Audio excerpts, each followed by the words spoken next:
Good day, everyone. So I want to put a bit of perspective into where Dehya is and exactly what we mean by how good a character is in Genshin Impact. Now, I've drawn a couple of charts here, and essentially these charts represent a spectrum of how good a character is. In other words, some sort of in-game outcome that you might wish to achieve. And when you look at a character, you obviously want to look at their damage, their utility, which could be healing, tanking, elements application, and so on, their synergies with different characters and abilities, how future-proof they are, their playstyle, etc. So there's quite a lot that goes into sort of putting a character onto a spectrum of outcomes. And for me, the biggest thing is obviously consistency. So right here at the top, you have obviously the little Nahida tier. So Nahida is a really strong character. I think very few people can argue that she should not be or not have this sort of tier. And what you can see from this spectrum of outcomes is that whilst Nahida is consistently better and deserving of her own tier,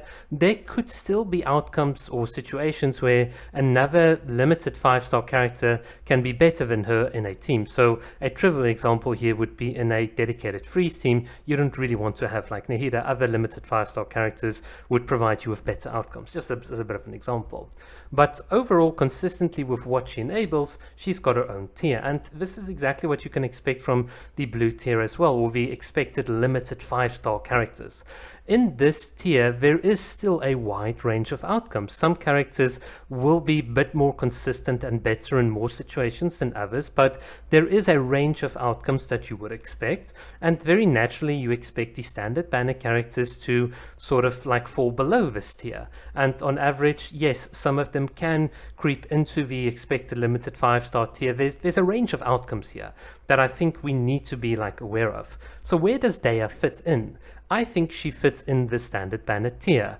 When I did my little video talking about Dehya, which more people than on average kind of listen to, I made very clear what my expectations for Dehya are, and that is that she is on the orange part of the curve.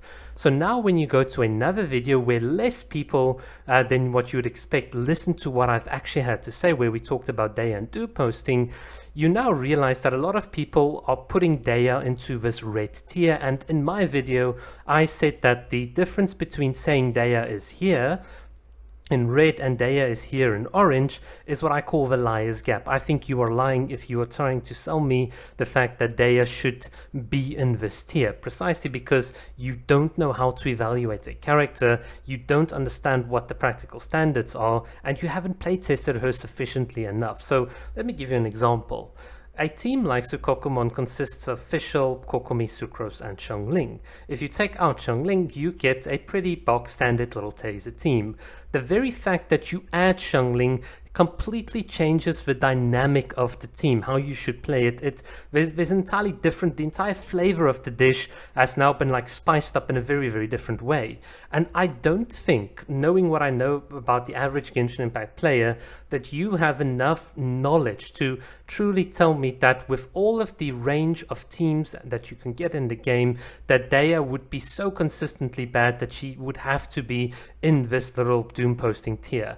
And that's what I call the liar's gap. I don't think people can justify that a priori. So we will see on Wednesday where Dehya sits. Certainly from, I can't say too much, but certainly from my sort of view, I think she solidly sits in the standard banner tier, and I think there are enough sort of teams that can justify it. And one of the ways we can justify this is by looking at a completely F2P team. So an F2P, let's say Kokomi and Dehya or whatever we decide to sort of throw together, and if we can use an F2P sort of team, which would be within expectations for you to get as an F2P player, and we get our 9 stars on the most difficult content, which is floor 12 in the Spiral Abyss, then quite honestly, I think Dehya should then fall on the standard banner. And if we can find more and more teams that allow you to do this with Dehya, then quite honestly, she should fall then well within the spectrum. Yes, she could be falling a bit below average or above average. We'll see on Wednesday. But to say that she is squarely right here,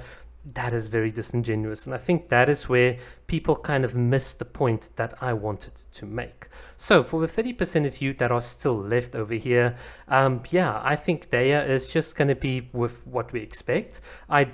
I do understand the grievance that people wanted Dehya to be in blue tier and not in orange tier, and I completely agree. I completely think that there should on average be very little difference between these two, because in both cases, whether you're going for a limited 5-star losing the 50-50, it is still your time and money and your primo gems, and it's very scumbaggy of Hoyo to kind of separate out these tiers of characters instead of ensuring that whatever you get on the banner is of value. So from my perspective, I fully agree with people that wanted her to be in the blue tier and not in the orange tier, but I absolutely agree with people that disagree with people that think she's in the red tier, because like I said, it's the liar's gap, and if we can prove it, a lot of people are going to look really, really bad. But of course, this is a type of very high level understanding that I don't think many players have. And I certainly, from my side, I wish theory crafters would actually draft out these sort of spectrums of outcomes a bit better, not just in terms of damage, but in terms of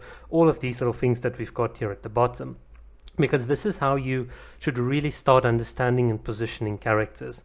And if you do so, I think you'll find that the game itself also becomes a bit more interesting than just the usual ride the national everything. Alright, that's what I have to say. Thanks for watching. Cheers.